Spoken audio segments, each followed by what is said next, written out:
اللہ عزیزان محترم میں قربان نہ ہو جاؤں جناب ام سلمہ کی عظمت کے کہ اپنے گھر میں ہے، اپنا بستر ہے، اپنا گھر ہے، اپنا شوہر ہے، اپنی بیٹی ہے، اپنے نواسے ہیں، اپنا داماد ہے، اپنا گھر ہے، چار دیواری ہے.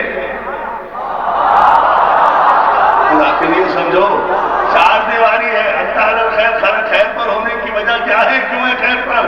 کہ اپنا گھر ہے، اپنا بستر ہے، اپنا شوہر ہے، اپنی بیٹی فاطمہ ہے، اپنے نواسے حسن حسین ہے، اپنا داماد علی ہے، اپنا گھر ہے، اپنا گھر ہے.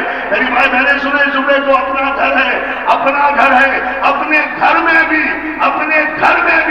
چادر میں آنے کے لیے بھی رسول سے اجازت لے رہی ہے. تو جو اپنے گھر میں بھی چادر میں رسول کی اجازت کے بغیر نہ آئے اسے کہتے ہیں معصومین کی ماں. اور جو بغیر اجازت کے گھر سے باہر بھی چلی جائے